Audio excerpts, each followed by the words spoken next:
L'ordinanza la firmerò, se non stasera, domani. Insieme a qualche goccia di pioggia arriva l'ordinanza sulla siccità.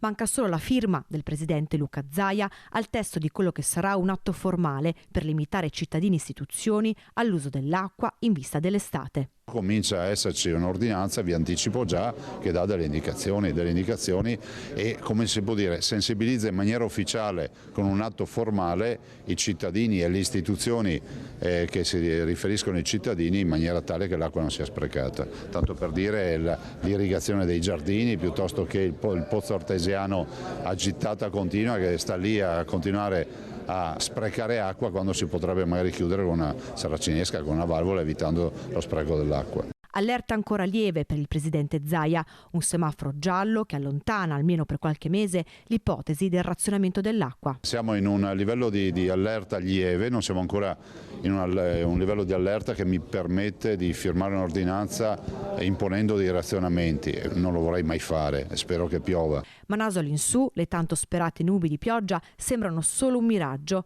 un'attesa che il territorio soffre giorno dopo giorno. Il Brenta è ormai ai minimi, una portata che si aggira attorno ai 25 metri cubi d'acqua al secondo. Il bacino del Corlo è in deficit di metà della sua capienza, falde in difficoltà e pozzi a cui mancano 7 metri d'acqua.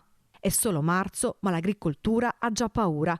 Puntare sui bacini in grado di immagazzinare l'acqua, le cosiddette banche d'acqua.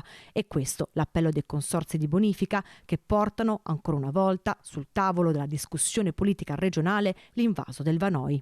E a complicare la faccenda anche il sistema idrico già esistente. Le perdite idriche sono uno dei grandi problemi. Si pensi solo che la rete di bonifica, quindi i canali che portano l'acqua per l'irrigazione agricola in alcune parti del paese e sostanzialmente in generale, fatto 100 l'acqua in partenza arriva direttamente all'utilizzatore finale, quindi all'agricoltore per l'irrigazione, ne arriva un 40, 50%, 60%, vuol dire che almeno metà della risorsa idrica si perde per strada. Problema che porta la Regione a nuove soluzioni infrastrutturali. Induce a pensare a un piano vero, io l'ho chiamato piano Marshall, di infrastrutturazione nuova, magari più vicina all'aridocoltura, quello che usano in Israele, e quindi micro irrigazione a goccia piuttosto che grandi reti di scorrimento che perdono tanta acqua.